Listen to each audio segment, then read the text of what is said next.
after multiple pushbacks on my part, because I just was lazy today. So again, I brought it up last week on the pod.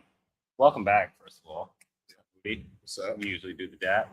But yeah, I mentioned it last week. I think you said you watched last week's episode. yeah, I don't know how much of it, but yeah, yeah. Oh, thank you. yeah. I appreciate that so much. Uh, or more so, listen to it in a pod format. And hey, watched it. The way Yeah. Spotify, iTunes, Either way, yeah. any podcast provider, we are there. YouTube Music, find us where you want to find us to listen to podcasts. But thank you for listening to it. But yeah, I mentioned last week that we might have some scheduling changes based on possibly moving our main recording schedule to Sunday. Mm-hmm. But obviously we don't want to miss it on points. So we wanted to have obviously the half episodes, which would be whatever pop-up show will pop up on a Saturday, mostly WWE. Yeah. This week, again, life schedules say we need to find something comfortable, but obviously you have family coming over on Sunday, so obviously Sunday wouldn't have been a good day for us. But either way, I say all that to say we are finally back together as a duo. I have a Percy, but my Percy, I'm gonna be quick with it. I know you're probably annoyed with my Percy if you looked it up. But do you have a Percy before I get into mine? I do not right now. Then or I guess all of my Percy would just be catch up from last week. Okay. Which is just what do you gotta say? What do you gotta say that I didn't allude to? Because I don't know. I didn't converse with you that much about last week. So anything that I bypassed that you really felt passionate about? No, not necessarily. I mean, because once again, thinking about points wise, I guess I'm like, was it the right idea to pick, Zack Sabre Jr.?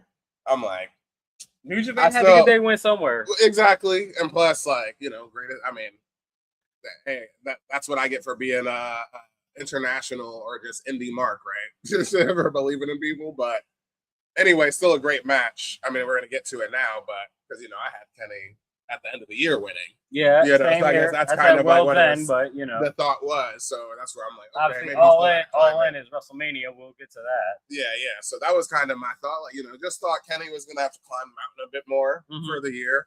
But so that was my thought there. But other than that, I mean, we had Great American Bash. We'll get to and talk about that. Yeah. Kendall winning. What set us apart there? Well, the biggest thing last week was Sami winning the WWE Championship. Yeah, obviously. We'll get to his 9-day reign. Yeah. But I mean, for the 9 days, like, what did you think about Sami winning the championship? No, obviously fire moment, top shelf, if anything. And not to say that it's like, oh, it could happen anywhere, but it's like, all right. I mean, you can still. I think Cass said it best where he's like out summer trying shit, just doing shit, for like shaking it up in WWE and stuff. So, you just get in where you fit in. I mean, we all love Sami, so regardless of character that he's portraying right now, heel or not, he deserves a title reign after all of this time, whether it's short or not. Similar to like Drew McIntyre. Yeah. And like, yes, he won WrestleMania, but it wasn't WrestleMania. It was exactly. COVID WrestleMania. So even though he did once again win at WrestleMania again, we're able to push it forward with storyline because it's only what was it 6-minute reign or some shit for Drew. Yeah. So in similar fashion, Sami this week. But yeah, what's your Percy? My Percy is I initially didn't want to do this because I'm like, I'd rather have gone through the entire year, but we are officially past the midway point of the year. Mm-hmm. I've been seeing a lot of big best movies of 2026. Mm-hmm. I didn't want to do this list, but since we are halfway, The Odyssey comes out next week. Yep. Spider-Man Brave New World comes out 2 weeks after that. I felt that I will jump on the trend and give you my best movies, back from the movies, best 2026 movies, this year. I'm going to be quick with it. I'm not going to beleaguer the point, but I do have for 10. It's a bit of a tie, but I can only put one as a 10 on here, but it's a tie between Tuner, which is a crime drama involving a guy that has a hearing impairment where like he just basically has to wear headphones all the time because any high frequency volume of noise basically just Messes with him. bursts his ear. But he has very good ability of just hearing signals and sounds that like he can tune a piano like just by hearing that. Like you can tell a piano's off key by understand like just by hearing a note press. Yeah. But he ends up being able to pick locks and for safes and whatnot, ends up getting caught with the rough house of crowd. Really good movie. Outside looking in, 10, Carolina. Sorry, Samara Weaving and a gentleman, I forget his name, but he was in the Smile movies. Really good Bonnie and Clyde movie. Really enjoyed it. The chemistry between the two leads, amazing. I think that gave the edge for why it's 10 on my best movies of 2026. Send Help, Sam Raimi movie. What's her face from Mean Girls?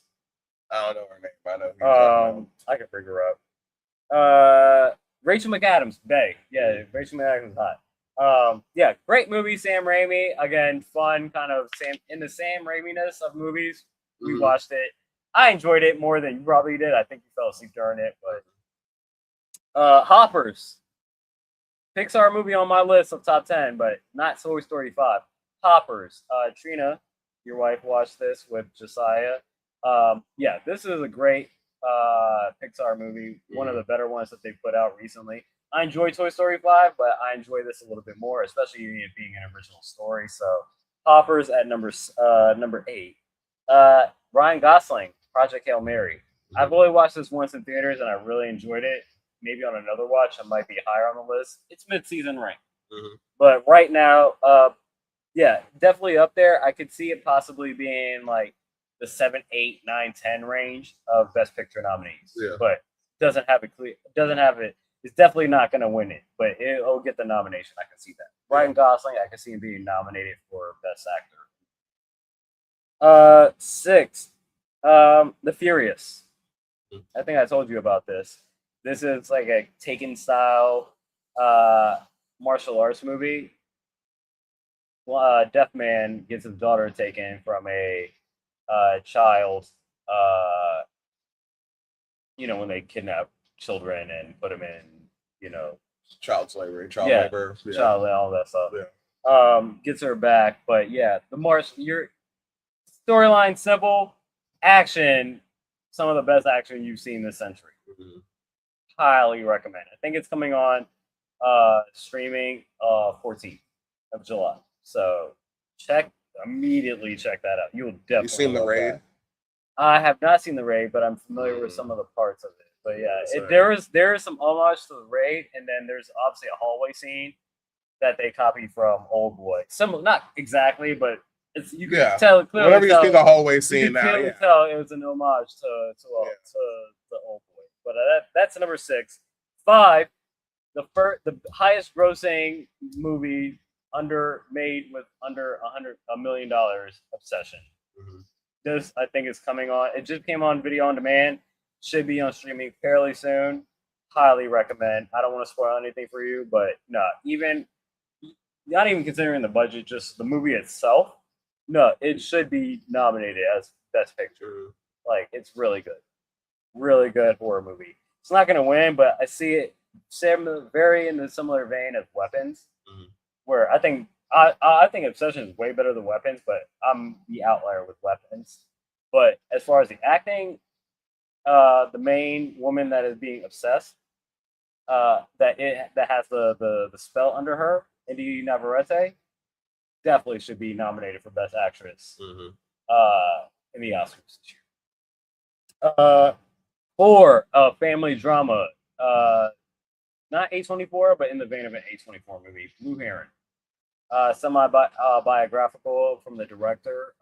It's about her kind of experiencing, a little girl experiencing, kind of reflecting on her brother's kind of problematic raising of herself. Because he's basically just like super anti everything and is just causing trouble all the time. And then don't want to spoil it, but it's very great family drama. I highly recommend. That is definitely an Oscar. It's definitely going to be international.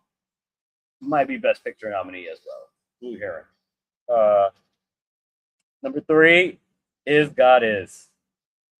Carrie Young, again, Oscar winner. I think Oscar nominee for this role.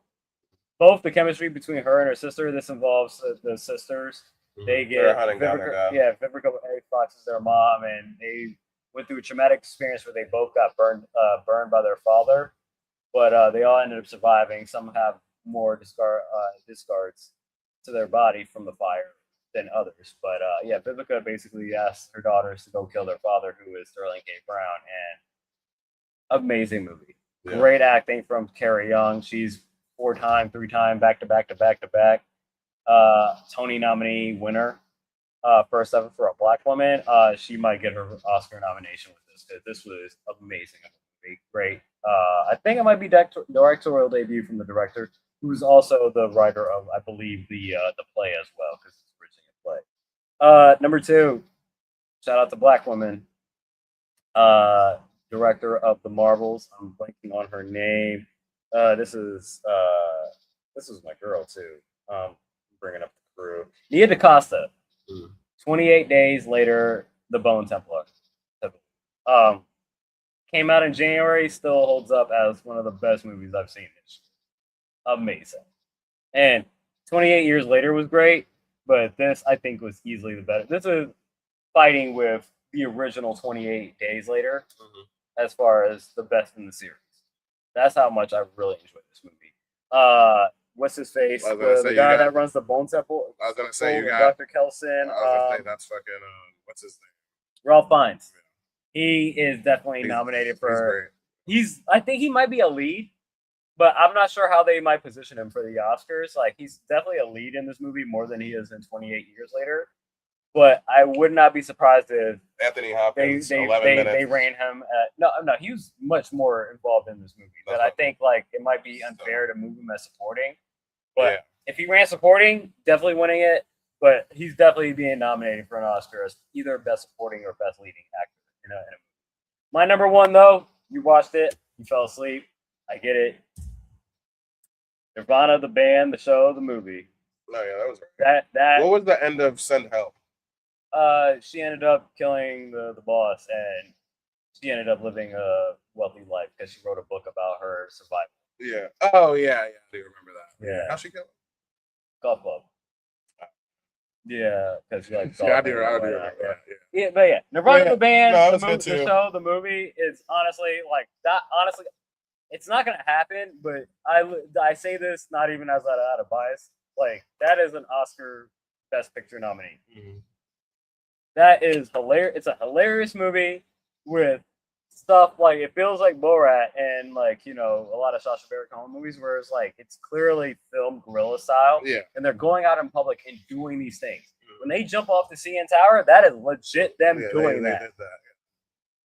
They cut off their shit, their ropes and everything, and they jumped off the CN Tower. And it's like, man, like all for a made up show. The fact that this movie was made is a testament to itself, but it's also hilarious with a heartfelt message. I love this movie. I own it digitally. I own it as a DVD, Blu-ray. I own it. Like I've watched it 5 times this year. It's my favorite by far.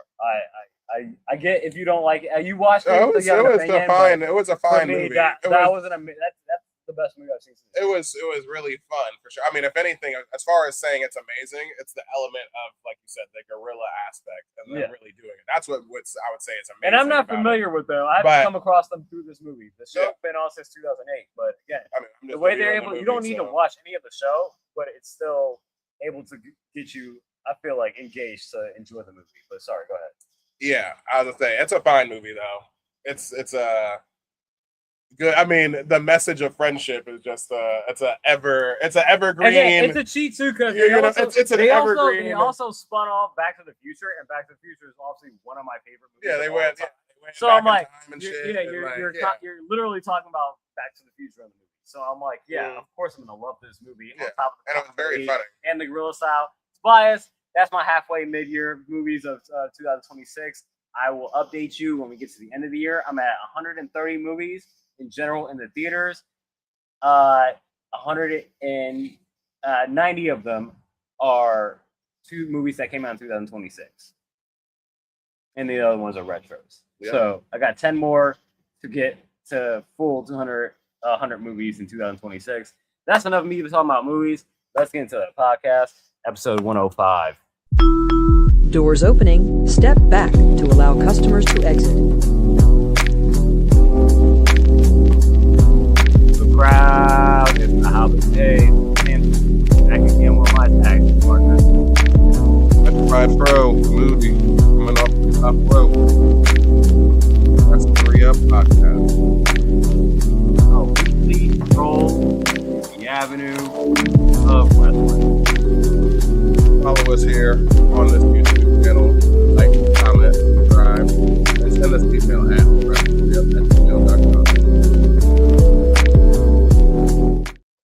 Episode 105 of the Wrestling Re-Up podcast. I have a fun fact that is specific to us as far as the number 105. Mm-hmm. Did the check on episodes. I mentioned last week that technically it was the 52nd week, or 104th week of our anniversary. But as far as the day that we put up our first episode, July 13th, 2024.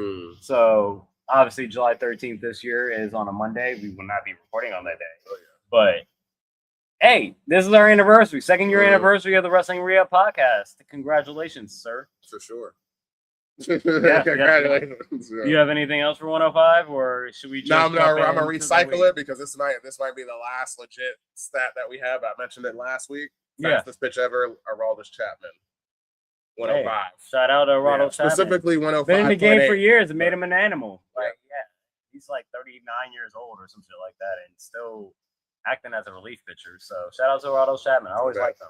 But as far as he ain't got that much time left. But as far as other people not having time left, our first bit of news that we got in the week, longtime veteran, former WWE champion, Sheamus, the master of the Celtic Warrior workouts, is done with WWE. Surprisingly, but it makes sense. I say surprisingly, but again, it's kind of like the New Day. It's like you've kind of reached your peak. Like you're not ever gonna win the world title.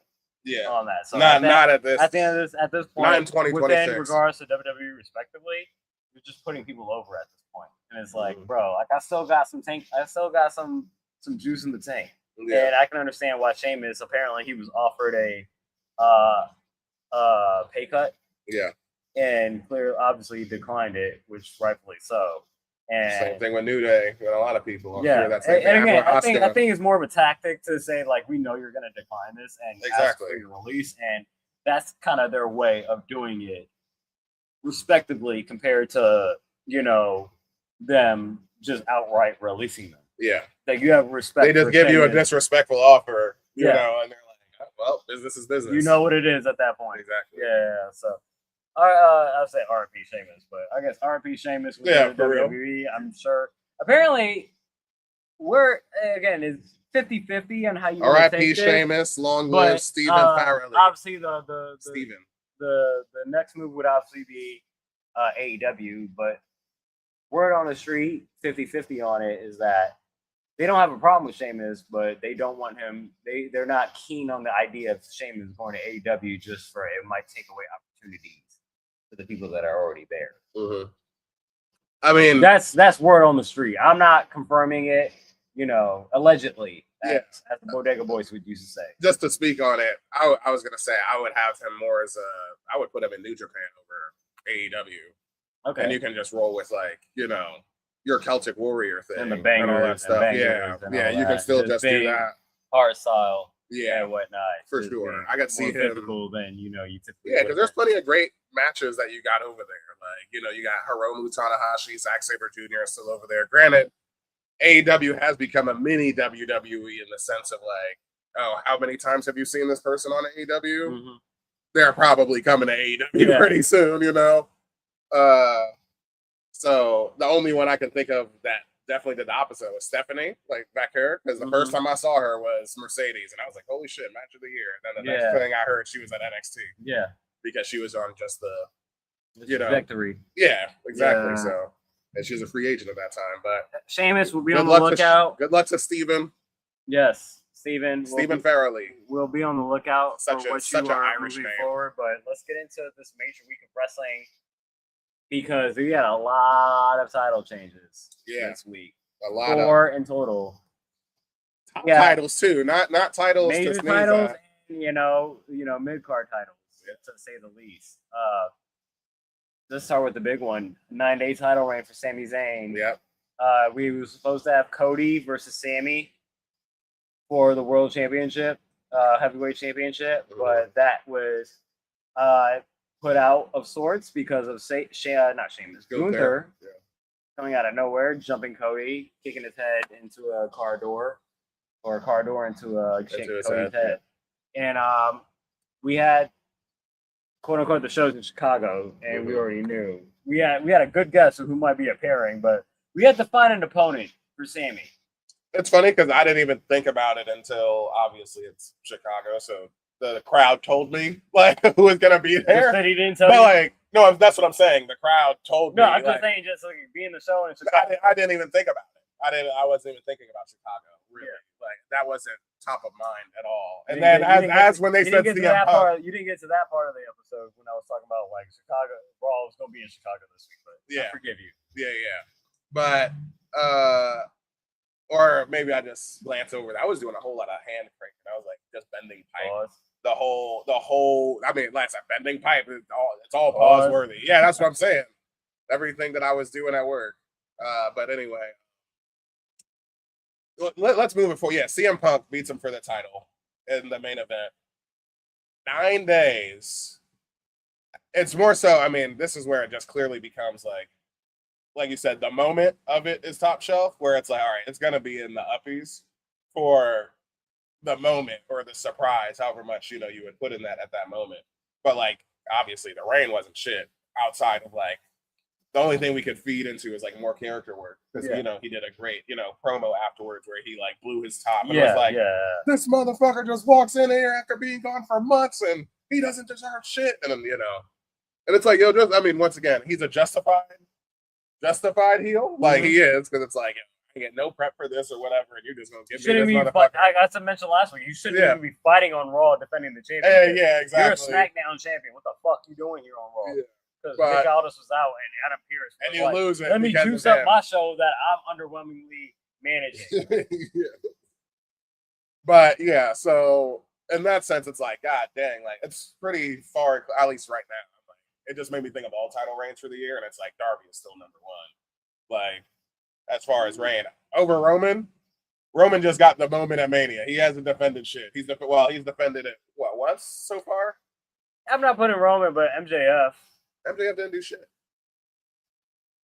Because AEW title this year goes MJF, Darby, back to MJF, and then I guess I was thinking guys, but yeah. And then now Kenny. So, I mean, as far as like him winning it, I mean, that was like last year, in the Fatal 4-Way. And then I want to just say the most recent one after he beat Darby the second time, he didn't do anything. That was more transitional than Darby was. Darby's was a real reign where it was like, oh shit, he gave us a whole bunch of 7 weeks of him. Like I mentioned, like 7 title reigns or 7 title defenses. I mean, I mean, honestly. I think, obviously, knowing that Punk was going to come out, this match typically would have been a mid for me. Yeah. For the predictability of it. Mm-hmm. Like I said, with AEW, we're equal opportunity here because of the quality of the match. It's a primo. And it was, let's remember, like, how often does it happen when it's the top title? They easily could have just you could have easily known that CM Punk was going to win this, but they didn't need to give you a pay-per-view level type of match, which I feel like they gave you, which made it worthwhile that Punk won the title in the fashion that he won it, which is why I have this primo. Well, this is where I was going to say, how many times do we even get, like, I mean, I know you put credence on it where it's like, well, yeah, there's 2 titles, but you know what the real title is. Yeah. And, like, for that title to be defended on weekly television. Which it's actually like you don't get it. I saw that that often. hadn't been like defended on Raw in like however many years. That was top of my mind as that was happening more than anything. Was just the fact that the title was being defended on Raw, where it's like, okay, yeah, how many times does this happen? Because I know it's like, hey, it sticks out. But yeah, that's the biggest news of the week for sure. The other title change that we had on here, the Vision getting the win over the Street Profits and regaining their tag team championships, but not without some surprising help. Maxine Dupree. Yeah, with the low blow. double power ranking #1. Yeah. And she's really solidified her spot now with the heel turn. Yeah. Which I'm very excited to see how she's the bad Maxine. I want to see. It's going to be super. Like, you thought Liv was hot. Yeah. Maxine as a heel is going to be absurd. Yeah. I think because what I would like to see is kind of like the storyline what we saw with, like, you remember Kenny was warning Ospreay about the Death Riders and stuff like that, but we've been getting the slow burn of her turning where I feel like it's done now, that she's just the cherry on top was the fact that we got that she's a part of the Vision now, right? Yeah. Or she's aligned herself with them. But hey, you know me, I want the romance angle. So I'm like, are we actually gonna get that though? But even if we did, where does that steer us as far as, like, you know, the Vision? Because like any romance is, like, by definition, like mid card, you know, for the most part. So it's just like I'm cool with it, but I just like I wonder what the Vision does, because we also know like the tag team titles don't really I mean a whole lot of anything. I think this is more for Maxine than it is. This is way more for Maxine, yeah. And that's what I said. I think Maxine, with this heel turn, will win the Women's World Heavyweight Championship. And granted, I remember before, and I think like Austin Theory, like, you might be a tag team champion, but the fact that both of y'all are gonna hold gold is what matter most. Whether it be the tag team champion or a singles title, Maxine is going to have the Women's World Heavyweight Championship, and Austin Theory is gonna have gold, and they're gonna have I see her as like a Stephanie turning on her father.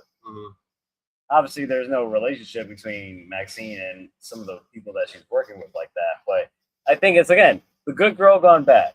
Yeah. And Maxine just is like, we talk about, she's like, that's our snowflake. Like, don't hurt our princess and all that stuff. That it's like, nah, like, she's feeling herself. You know, she had training with Natty. She beat her. She won her title. She talked back to Chad Gable. Like, she's no longer the sheep running. Yeah, she stood up for herself and she chose this path. You know, like, she's like, nah, I'm not the hunter. I'm not the hunty. Or the hunted. I'm the hunter. Yeah. No, that's interesting for sure. But yeah, we'll see what happens with the Vision. Granted, I put that as a primo. I mean, I like the just for the fact, because I hate again, Street Profits short term. Hate that. Yeah. But I mean, if we're gonna do, again, I'm not gonna say like we're like every other week. We're like, who's the tag team champions? We're doing it for a hot white woman. I'm like, nah, like, I'm not trying to put it like that, but I'm like, I'm here for the Maxine turn. That's why it's like, are we going to get a story? Because the tag team titles never get a story. So it's like, if we're doing romance or like continued like warnings from Chad, like they're trying to pull her back from the dark side or something, like I can see that. Like, I mean, how long is that going to go? I can see that probably. We're going to get tired of that by the end. But I mean, maybe Tozawa and Otis turn heels. Yeah. But we'll see. The best thing that I had on here was LA Knight. I had an undressing Seth's cop-out title shot. Yeah. Yeah. Because the part that, if anything, that I wanted to say last week, I'll say it now, was that I thought that segment was such bullshit with fucking Seth and Roman. Okay. Like, oh man, this is gonna be our last time, brother. When I tell you LA Knight said everything I was thinking, which I mean, Seth is right in that, because LA Knight's right. But what you're doing, but what he's doing in that moment is that he's breaking kayfabe. He's like, hey, you know, all these new guys are coming for us. Yeah, no shit. Like, get in the back of the fucking line. Yeah, like, but we also know that Roman hasn't beat Seth. But I don't care. I'm talking about his motivation for that. Was just like, hey, this is it. And yeah, he can say that or whatever, but you know, you got this monkey on your back and all this type of shit. I don't want to hear none of that.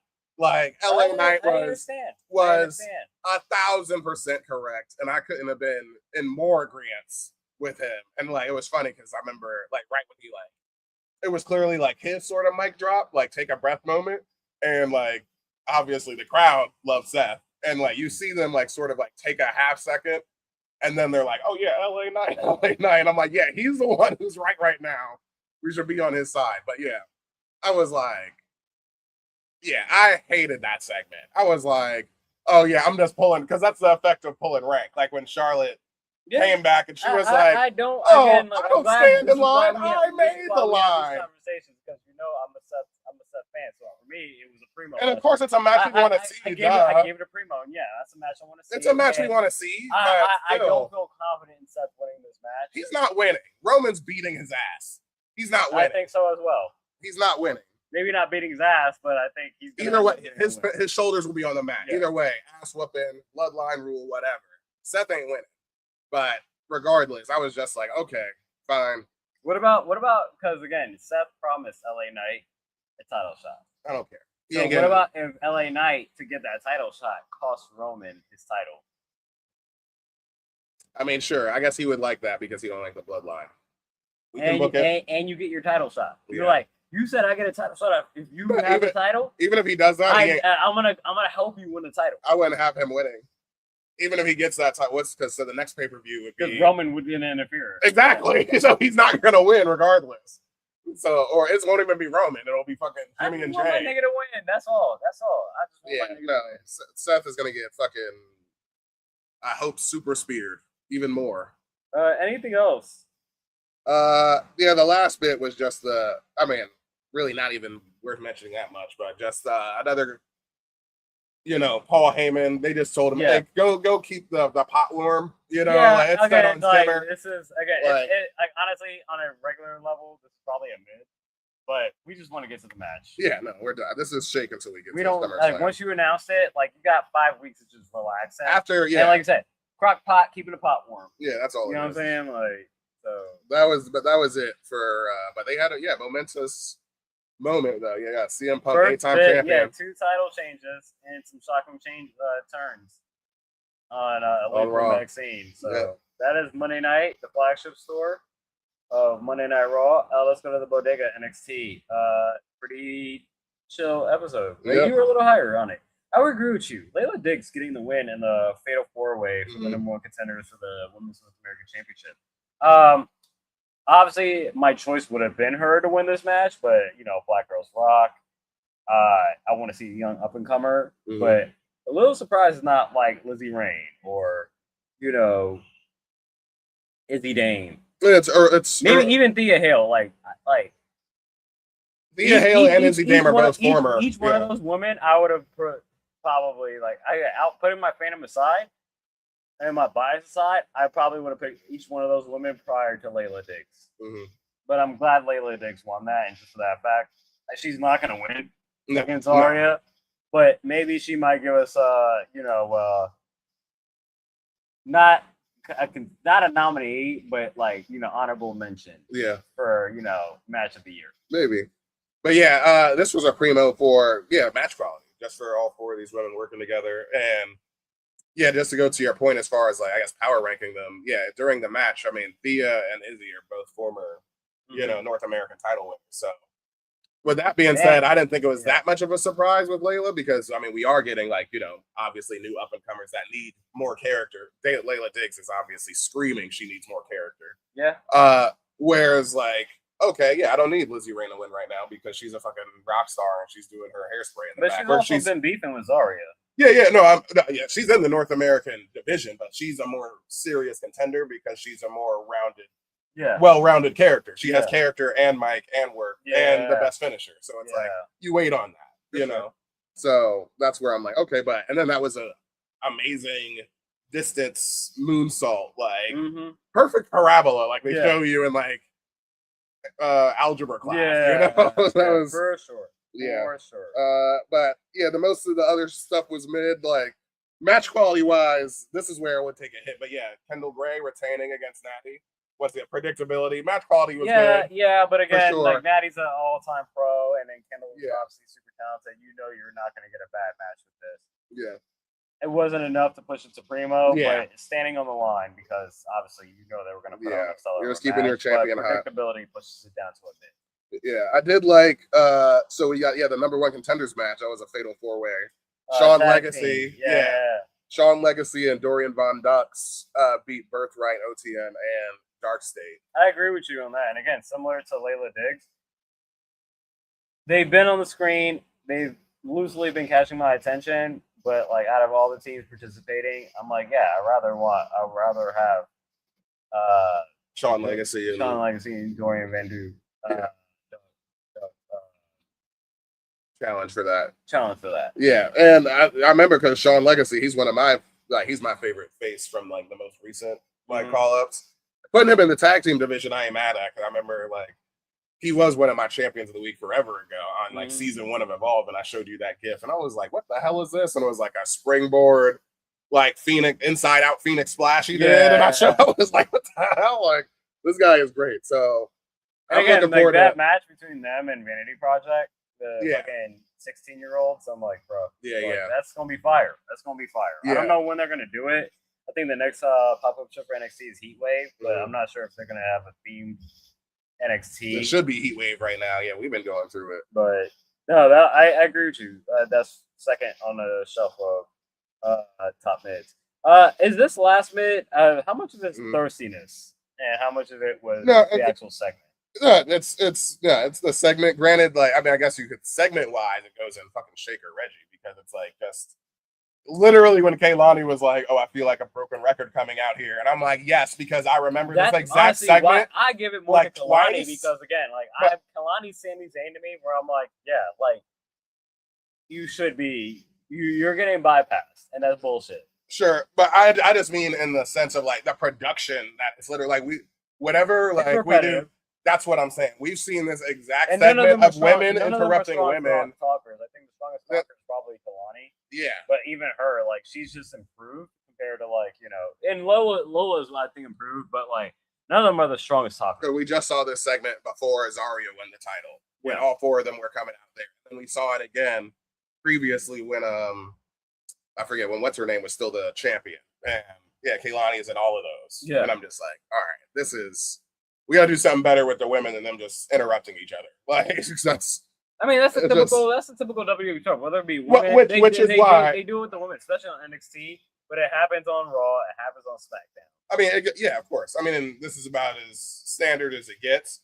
But for you to just like give us, 2 former champions, regardless of titles they were holding, it was Callie Armstrong who stands tall. So it's like, all right, cool. I mean, once again, that's why I had it. So that's why you have Callie Armstrong, not her appearance. I mean, yeah, she looked good, but yeah, I mean, obviously. I'm we have pre-production pause. We were talking about it. She was looking great, but of course, Lola was looking great. They always look. They all look. Yeah, that's a moot point. So they all look great. Shake. Yeah. Relevant to the show. Yeah. Keanu Carver getting the win over Tank. I'm sure that should be a mid for you, just because you hate. Oh yeah, right. Tank. Yeah, I mean, but it was nothing. He needed to get the win, obviously, because he's lost to EK Prosper twice. So you had to get the win, but you look good. They called it a drop kick. And I'm like, nah. The way he did that, it's almost like he kind of drop kicked him into the mat.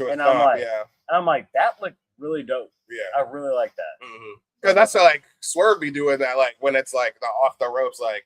Because, a drop kick can become a stomp, depending on, if you come all the way to me. And I really do. Like, because usually, with the shotgun drop kicks, they're not really extending their legs forcefully. Like, they're just setting them on you. But if you do it like that was he stomped his ass right there. Really. That was not a drop kick to me. I was like, that's a stomp. That's a dope stomp. Real life, though. The thirst. You want to be thirsty, yeah. Well, this was my thirst, because this was the ultimate thirst out of all of them. Jada is the baddest one out of all of them. Her leotard. That's all. Just her leotard. Okay, I thought you were talking about Jay getting a divorce. I mean, Jada just being thirsty. Yeah. I mean, Jada's so fucking bad. So, shout out to Jada Parker. Let's go over to the theme night at the coffee shop. Beach Bash. Beach Bash. This was probably the top show of the week. Super potent. Because we had, again, as much as surprising Division winning the tag team championships, and you get a Maxine Dupree heel turn, I would have never guessed. I not never guessed. Like, I would say, like, it's not 90-10, but I would have said 65-35 to catch the retaining against Kyle Fletcher for the international championship. Yeah. But Kyle Fletcher got the win, and obviously A+ match. Yeah. No, it goes without saying. Possibly now we have it a primo, but almost top shelf. It could be. No, for sure. Loving like the wheelbarrow, like his I don't know what he would call it. I guess that's sort of like a package pile driver that he does. And then it goes into like the wheelbarrow suplex, like on the apron, like eating that. I mean, him and Sami have both the same like super ult, the turnbuckle brainbuster. And it's like, all right, that's when you know that they're down. Like you're kicking out of that, then it's like, all right, we're at WrestleMania or something. How did you feel with the I'm mixing up Kenny, sorry. So go ahead. I was gonna bring up Ospreay interfering when I'm like, no. Oh yeah, there was no interference. This was clean. This was a clean match. Like, how do you feel about it being clean that Takeshita lost? And what does Takeshita move forward from here? Does he go after Moxley and his Continental? I mean, the Don Callis family is so big, you can just still keep fighting them. But, I mean, the TNT title is there. Kevin Knight is saying he wants, an AEW title shot. What? Okay, but yeah, that's like as much as fucking Layla Diggs beating Zarya. No, exactly. Where I'm like American Championship. But with him holding gold, I'm like, I can see Takeshita in that, like him getting back at because Don Callis does care about like gold in the family.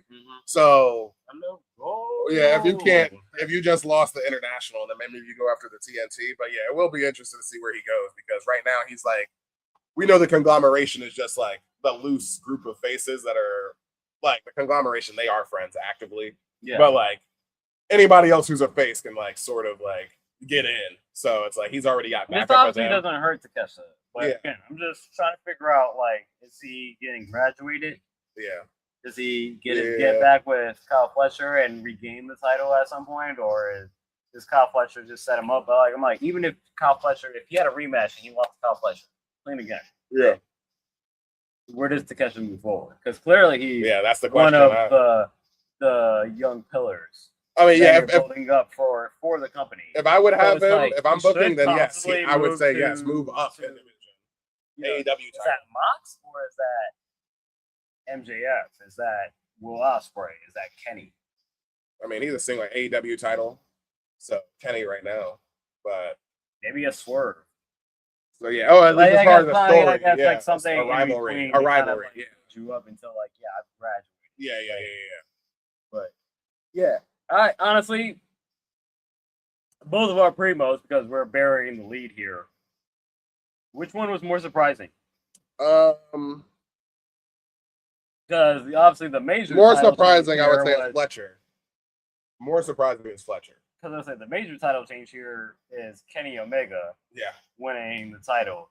I would agree with you. Kyle Fletcher winning it is a little bit more surprising because, like I mentioned last week, I think with Kenny and MJF, when I was talking on the podcast last week, I said I felt 50-50 about this. Because again, there's multiple ways. That's like, I was super intrigued by this episode, like preparing for it, because I was like, for this match specifically, because I'm like, it can go a multitude of ways. Kenny could lose, but it could lose off shenanigans, and Tony could come out and say, like, yeah, obviously we all saw what the fuck happened. Yeah, and we rarely see Tony. That's always a big deal when we see Tony. Yeah, and then again, technically, Kenny lost the match, and he should be renounced of having any more AEW Championship title shots. But because of the circumstances of the match, I'm rescinding that. Yeah. And he has the ability to challenge for one last time. If he doesn't win it this time, he is renounced. Yeah. And then you get a triple threat all in. That could have happened. Kenny could have won it, as he did against MJF. Straight up. Slight shenanigans we'll get to. Or, he could have just lost straight up. Mm-hmm. Yeah, because that's what he'll say is that Ospreay interfered. Because he was gonna hit him with the Dynamite Diamond Ring, and like he's loading up, and then Ospreay comes and takes it from him. Yeah. So he's like, "Hey, motherfucker!" Like, yeah, you could work yourself into a triple threat either way because Ospreay interfered. Like, yeah, there was interference. But he was like, "Yo, you were about to fucking commit a DQ." Yeah, exactly. So the ref back was turned behind, so it was like, what does it matter? Yeah.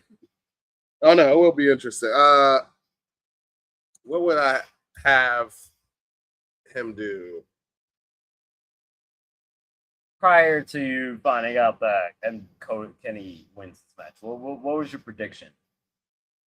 I'd say it was 50-50, and it could have gone like 4 or 5 after he beat Zack Sabre Jr., that's where I would have had Cody. That's where my mind would have switched. Or I said Cody. Kenny winning, excuse me.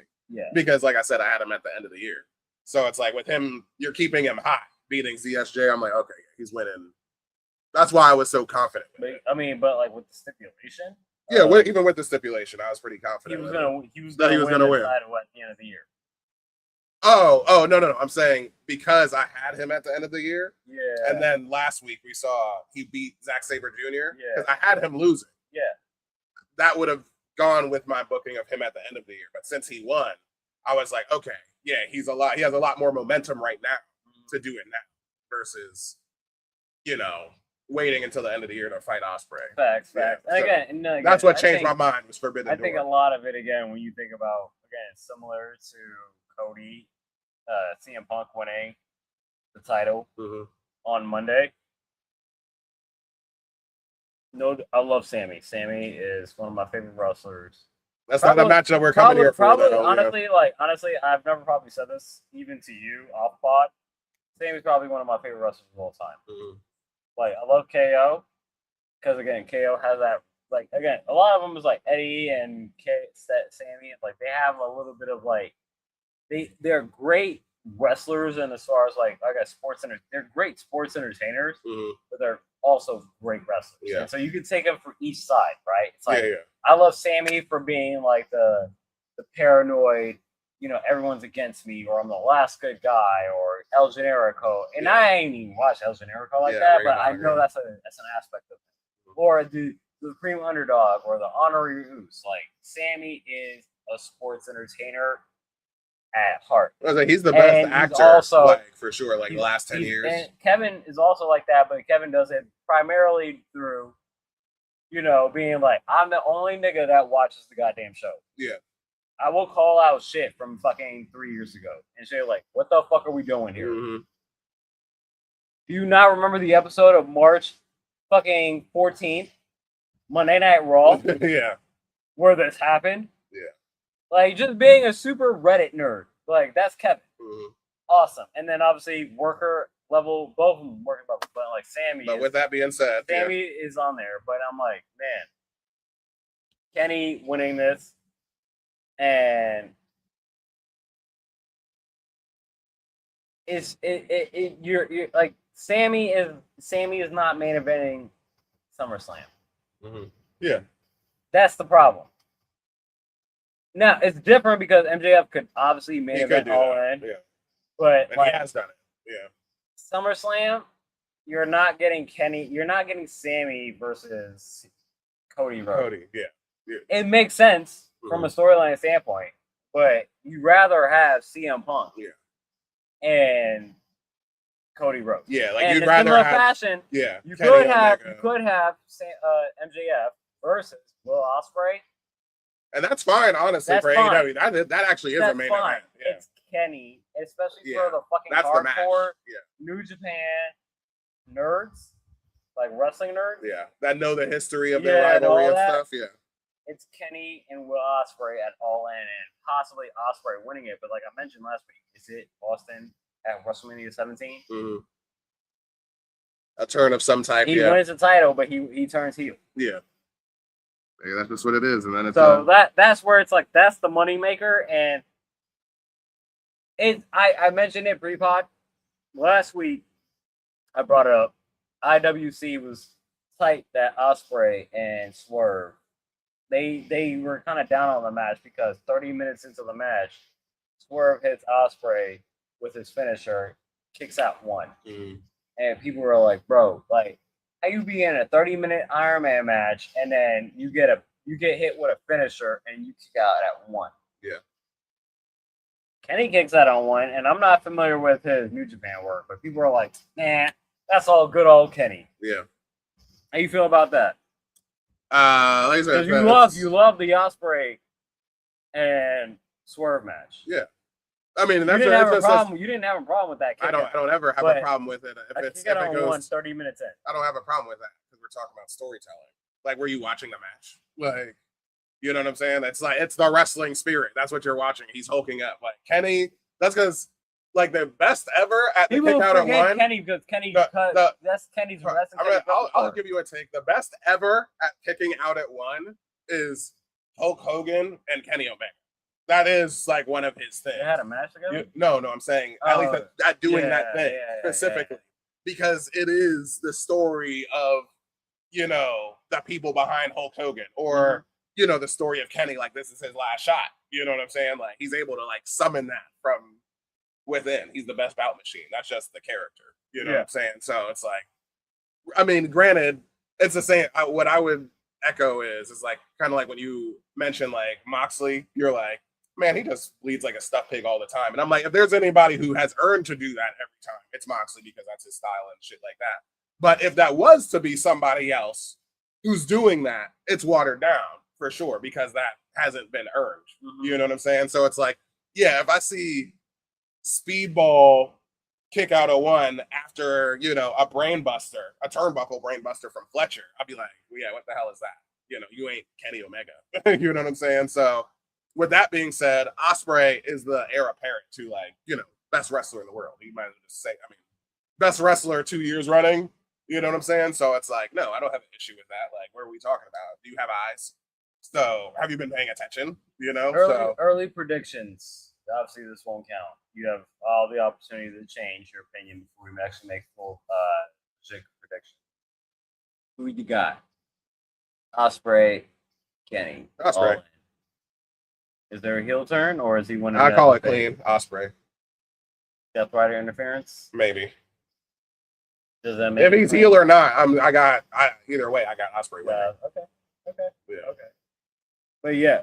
I mean, like I said, we got more story to go, so maybe we do get a jealous look or some shit, from Moxley in a few weeks or something like that, or maybe Ospreay ain't listening the way he was before. Yeah. But right now, Ospreay's winning. Other things, I have this as primo, you have this as mid, but my primo is clearly biased. My birthday sis. Returning early from injury. Willow Nightingale returning early from injury into this, what was it? The Casino Gauntlet match. For the title shot for Tekla. At Redemption. Redemption. Returning Willow Nightingale. Birthday sis. Wins. And I guess when she came out, it's not a surprise, so I understand why. Yeah, that might be your mid. Because like when she came out, it's like, okay, you knew Willow. Well, yeah, she's winning now. Again, my bias pushes me to her winning, her being a primo. Yeah, because I mean, going into this match and not knowing Willow's there, it's like, oh yeah, who could this be? Well, it's like we don't know. Shit, you got both of the Sisters of Sin in there. You got what's her name, Maya World. Like she's been featured a lot more now ever since she's that girl Sari got injured from New Japan. So there was a lot of contenders, but yeah, the second you hear like I'm like, okay, yeah, this is a wrap. So Dr. Bomb for the W. I think similarly to Progress It. I mean, we had this conversation off pod where I was saying, like, yeah, I had, Tekla, like, character-wise, probably over Willow. But it's like, yeah, you talked me into it where it's like, especially, just for the classic face versus heel nature of wrestling, it's easier to, just run it back with Willow and Mercedes. And they do have history, even though I'm sure that Tekla and Mercedes would be great. They're the same, size also. So, but yeah, the bigger match would be Mercedes and Willow. So it's the right decision from that point. And I do like we get the shot of, Tekla attacking Willow afterwards, and then, Mercedes attacking them both with the Owen Hart title. So she's standing tall at the end. But and also with I didn't notice this until I rewatched earlier, but the Divine Dominion were attacking the Sisters of Sin. Yeah. They're aligned with Mercedes. Yeah, that's what they were saying on commentary, and I didn't, peep that before. So it's there's some type of, agreement between them. So it's like, okay, maybe this is maybe not faction, but like I gave them money for the week, whatever. MJF just did that to the Don Callis family. So yeah, exactly. So, and it's very similarly, like, I got it pretty solid that Mercedes is winning it all in, very just like Ospreay winning. So hey, that's what you had last year. Yep. Other mid that you had, Ciampa getting the win over Jericho. Yeah, over the GOAT. Yep. No, it's just a good match. I mean, looks like the end of their like possible. Well, maybe not that. I mean, they've been interfering with each other since Jericho came back. I guess maybe not. But yeah, I was like, Jericho's got to get the dub at the end of it, right? I don't think so. I think this was like putting. I mean, Ciampa will probably get like a Ring of Honor title shot or something. He might come towards CBS. Or TNT. Yeah, TNT title shot. But I would do like the dumb heel shenanigans from him, like I had a bucket of sand, and Aubrey takes the bucket of sand away, and he had like a bag of sand like in his trunks and throws it in Jericho's face. So literally got the cartoon ending for that. Blinded by sand into a knee shot, and I guess he was going to drill a hole in his head with the power drill at the end. But last thing I guess worth mentioning, Shake. They're still humming right now, and they were called the Death Riders, but since Ospreay is officially part of them now, the Death Riders get the win over the Workhorsemen. Just some guys, but they're called the Workhorsemen. So it's going to be intriguing to see what happens in the next few weeks as we build up to All In with Moxley and Ospreay, because they're a tag team, and I think that's just trying to get you, complacent. Yeah, like, oh yeah, like they're friends, like they're together, like they're a team, and then all of a sudden, whatever happens at All In, I guess he killed Daniel Bryan 2 years ago now. Yeah. So maybe it's time for another murder him at All In. Like Jay White said, like before I left, y'all was itching for the Death Riders to go. Now y'all can't seem to want them to leave. Yeah. So might be blowing up that. Damn, man, the Jay White and the Bang Bang Gang feel like, like where I had like, the vision where I'm like, damn, I feel so bad for like Braun Breaker because of like where the trajectory was. I'm very similarly thinking about it because it's like, he's right, man. I was like, when I put that up last week, like, we ain't seen him in 459 days. So a year and like 4 months, something like that. He's been gone. It's like, bro, before that, I was like, right there for one. That's what I'm saying for the AEW title, and I'm like, I'm with it with the Bang Bang Gang, like one of the best entrances in wrestling at that time. Like, so it's like, hey, we gotta get it out the mud again. But anything else from the coffee shop? No, that's it. Let's get into the Book of Wrestling.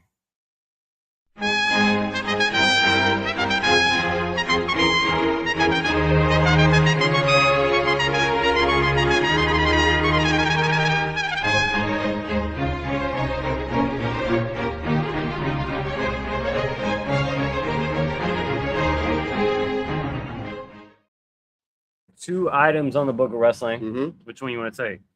The more recent, just crazy booking of WCW did what again? July 9th, 99. WCW Bash at the Beach took place. The National Car Rental Center in Fort Lauderdale, Florida. What a venue. The main event saw the WCW World Heavyweight Champion up for grabs in a tag team match pitting Kevin Nash and Sting against Macho Man Randy Savage and Sid Vicious. Savage and Vicious won the bout, and Macho Man was made the winning pinfall, so he was declared the new champion. Despite this title change, the event perhaps was best remembered for the Junkyard Invitational match. This bout saw a number of wrestlers take place in a free-for-all in a real junkyard under hardcore rule matches, with the winner being the first one to escape the junkyard and awarded with a trophy. The match was filmed in advance with poor lighting that made the action almost impossible to follow. Fit Finley won the match. That's when you're having to just try to push for shit that's like, this is edgy, this is something new. But that is WCW, and that's why eventually they went out of business. Yeah. The second one on the docket We have July 8th, 1985. Who is the first King of the Ring? Mhm. The first ever King of the Ring took place at Sullivan Stadium in Foxborough, Massachusetts, in the front of a 23,000 fan. Don Morocco defeated the Iron Sheik in the finals of the tournament to be crowned King of the Ring. Don Morocco. Yep, there you go. There's your Fun trivia fact. question. Yep. Let's move on to the last show of the week. Facts. The boutique. I always mess it up. The boutique. SmackDown. The Tamus show, possibly fighting with NXT. Yeah. Arguably moment of the week, though. I mean, you factoring out, like, because we got definitely the best return of the Primo. Prior to the match, we get the limited edition Trick William Fur edition of the legacy title. Legacy title of the U.S. title, which I thought was cool. Yeah, and you saw a little Trick Williams in the crowd, just like reminded me of a little Orange Cassidy at AEW, like with the mink coat and like the white buffs on. But he had a match with Carmelo that ended up in a no decision because we have a returning. Yep. Baron Corbin. Yeah. Who most people thought he was going to be associated with the person under the curtain. Danhausen. Danhausen. Nope. He is coming for the North American United States Championship. Yeah. We might have a triple threat. Yep. End of days to both of them. Look great. Yep, absolutely. I'm glad to have Baron Corbin back. Yeah, hopefully that they're not going to Matt Cardona him. I mean, with him holding, I mean, they didn't let Matt Cardona attack somebody and hold the title, you know. Or even touch a title. But you know what holding the title means, though. What? When you're not the champion, it's like it means you're probably going to not win the title. Oh, well, yeah. I mean, it shows us motivation, though. It shows us that he's in the U.S. title division. For sure. Yeah, for sure. But yeah, that's clearly the Primo that we both agree upon. Yeah, because once again, as usual, we were like multitasking with watching. And I remember as it came up, I said, oh shit, Baron Corbin. We were in the middle of talking. And that grabbed my attention. So yeah, glad to see him. You have this as a mid. I might have to put this as a Primo, though. Actually, I might have to upgrade it to a Primo. Well, no, I'll leave it as a mid because Gunther choking out Nick Aldis. I want to have this as a Primo, but I'm afraid that that's me wishing that we get a Gunther and Nick Aldis match at SummerSlam. Yeah. I don't think that's happening. I think that we're just gonna get. I think that's just gonna create friction as GM and superstar. But I prefer if this was ended up into a match at SummerSlam or just at any point, like having a legit match. Yeah. That would be a Primo. But right now, I don't believe that. I'm gonna keep it as a mid. And we would still have to have Gunther winning that. It's like, because we ain't seen, even though he like legit like works out and like it's maybe he is ring ready, you know, and still doing all that, but like we ain't seeing it like in kayfabe. This man is retired, you know, so he's gonna get choked out regardless. But yeah, okay, segment to end the show. Cody coming out at the end as the show went off the air. I asked the question. I was like, yeah, whose spot is this? Because Cody wrestled earlier this week. So it's like, if he's not here, who's the top face? Because I'm like, Trick ain't making that save. So who Sami would it is be? not, because we got a Saturday Night Main Event tag team match. Yeah, Sami ain't making that save. Being established within that same segment. Yeah, so Saturday Night Main Event, we got Gunther and Sami versus Cody and CM Punk. Mm-hmm. True. So can they coexist? I also agree with you on this mid. Jimmy Uso getting the win over Royce and Jacob Del Solo to rejoin the Bloodline. Yep. You said this has been relevant on television for the last few weeks, and I have been absent because I'm like, I would think Royce Keys on TV, and I feel like a good minute. I had no idea that Royce Keys and Jacob had a connection like that. So in that whole segment, I was intrigued because I was like, this is the first time I'm ever hearing about this. Yeah. But I guess I'm late on this. Yeah, I mean, they built it up enough where it's like you see like when Jacob interferes and, you know, Royce pulls him and he's like, hey, well, man, like, what are you doing? And you see like all of those segments were clearly just for the buildup of the hesitation from Jacob. Well, I mean, Jacob like, was doing that on Raw too. Like he was interfering in those matches on Raw. Well, so it's like Royce is not there. So that's why I was like, I feel like I haven't seen Royce Keys in like 4 weeks. Yeah, I mean that's so far for the them only to talk about that on SmackDown. I was like, that was the first time I ever heard it. Yeah. That's the only story note we have of him is that that's me. He's from the streets and that he knew Jacob back then. Yeah. So, and that there is like they actually legit did know each other. Like maybe that was probably the time when Jacob was like struggling in and out of jail or some shit. But there's pictures of them in the gym, or I said in the jail, in the gym together. You never know. They could have been swole, in prison. yeah, exactly. And but either way, yeah, he still follows through with what the tribal chief says, and like no hesitation takes him out, super kick, freaking senton to Royce Keys, Yeah, and then puts that steel chair around Solo, like, hey, bring your ass back to the family. So. That was that. Other mid that I also agree with you on is Jade breaking Alexa's arm, quote unquote breaking, because as super nerds of wrestling, we know Alexa's double jointed in the elbow. So she pulled out her old bag of tricks and made it look very convincing, and just for that fact, on both sides, like good moment. I'm a little, again, like I mentioned last week, I'm a little tired of the baddies versus Shalexa and whoever the third person they try to bring in for that moment. But as far as like, you know, that's a 3-on-3 utilizing a unique ability from Alexa within the storyline, I think it worked well. Because I feel like they've been building. It's just Jade and Charlotte at SummerSlam. I think so. But like, I mean, you want to feature your women, but I mean, we've done like the 3-on-3 already. Who would you bring in? Tiffany? No, you've now built a reason why Charlotte is getting the title shot against Jade. Well, yeah, absolutely. I mean, because Jade is the most recent champion, prior to Rio. So it's like beating Jade would, put Charlotte in WWE Championship contention. I agree with that. But I'm just wondering, because of the mechanics of, the show, like, I mean, we've been featuring like the 3-on-3 and like, the shenanigans and stuff. So it's like, but the clear match is the 1-on-1 between them that you got to do. Charlotte, you got to have Charlotte winning that. Shakes that we have on here. Did you have any Reggies? Yeah, just Shake. No Reggies. Shake, start of the show. Punk going out, giving his regular, customary championship address, getting up for Cody. We get a match set for SummerSlam as we might have expected. So, just Shake for the announcement. Yeah, sure. And then I didn't see this, but Blake apparently tagged Chelsea. Yeah. So once again, just Shake, because they're just letting us know that she has a pulse. Yeah, she's around. Blake's here. I mean, she took out Chelsea, she took out Julia, and she took out Kiana. So it's like, she ain't making friends. That's for sure. Anything else you want to talk about the boutique? Nope, that is all. Let's get into our champions, and I went heavy this week. Yeah, go ahead. First one, this was funny.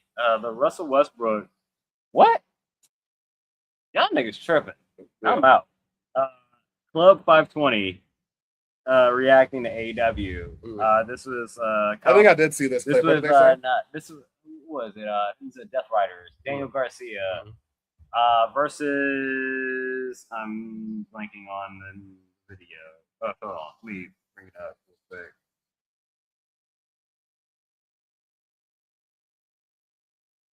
Daniel Garcia, negative commentary or positive, or I mean, I know Jeff is a WWE guy. But they were here is the video, but it's basically MJF. Daniel Garcia is just doing his the dance, right into Will Ospreay's face. Yeah. And they were like, "Hey, yo, pause, my guy, come on now, But it was funny. It was watching non-wrestling fans taking wrestling. It's kind of funny to watch how they kind of react. And B-Hen is he's clearly the superstar of that show, and it just so happens that Jeff, I saw Jeff the Witness. Yeah, Teague is also one of his nicknames, post-career, because it's ever since 520. It's damn, this nigga been in everything, for real. But yeah, I know Jeff. He's a huge actual wrestling fan, WWE, but he don't watch AEW. Yeah. So. And B-Hen and none of the other guys do. So shit to him. That popped up on my YouTube feed, and I thought that was funny. Yeah. Second one, the Kurt Cobain's "I Got This Drink in My Cup" to Tekla on commentary during the women's gauntlet match. Gauntlet match. She clearly had some real drink in her cup and was talking out the mouth. Yeah. Talking about having strippers and stuff. The last time she was in Vegas. Again, keeps Tekla in the White She-Devil. She's so hot. Yeah, Tekla is so hot. She plays that character perfectly. Like I said, I love to see the dichotomy between her character and like her real personality, where she's just like painting and just being super zen and I feel like she's clearly opposite of her character, but hilarious. Mhm. Talking about spitting on Tony's jacket and selling it and whatnot. So yeah, Tekla is just awesome. Awesome. I love Tekla. Last one here. This is one of the more recent ones I saw this morning. The Smokey, you got knocked the fuck out title to Jack Swagger on this oh yeah, that's a good one for her. I did see that. Yeah. ESPN The Ocho Power Slap match that he had where he clearly got knocked the fuck out. Yeah. That man was seeing the stars or ducks around him. I saw it. Yeah, that's it. Yeah, that man got knocked out. This is Power Slap is such an Ocho. I know it's owned by TKO. Yeah. And I think it's owned by UFC. That was a UFC. Yeah, Dana White. Yeah. But I'm like, this is such an Ocho. Like, who cares, bro? Yeah, right. Like, this is big, strong men slapping each other. This is a sport. Sure, you worked out your arm to slap somebody and knock them out. Yeah. Like, whatever, but yeah, Jack Swagger got knocked the fuck out. I saw, Rhea Ripley, Buddy Murphy was there. Their faces, they was like, oh shit, and like there was some. I want to say there was like one or two other wrestlers there. I can't remember right now. Okay. But yeah, they were there in the crowd. They were like, oh shit, and it was funny because from their reaction, I'm like, oh yeah, they were pulling for Jake Hager. The other guy actually was a AEW wrestler. Oh, was. I guess he was under contract with them for a bit. Okay. So. Did not look into any of the details. His name is like Amit something Singh. He's an Indian guy. My quick title I came up with, because it's more of a feeling. Once you've had a woman, you spend some time with her and you go shopping. Mm-hmm. Like every guy has heard this sentence or this feeling. You know what it is. I called this the hold my purse real quick, babe title. And that's going to go to Jimmy Uso for putting on for his Superwoman. If you notice the ring gear, proceeding with caution. Oh, I didn't catch that. Yeah, he was wearing proceed with caution stuff. Like you noticed on SmackDown last night, I noticed that. That's awesome. Yeah, I didn't catch that. Paying homage to his baby mama. Yeah, and wife. And that's my champion of the week. Can't wait to have Naomi, aka Trinity Fatu, back on television. Mm-hmm. But that is it for our second anniversary, episode 105 of the Wrestling Rehab podcast. Moody, where can they find us? Find us here every weekend on this YouTube channel, the Wrestling Rehab podcast channel. Like, comment, subscribe. Tap in with us next weekend. Peace. Like Tyrese, we hungry, so we about to get something to eat. Peace, y'all.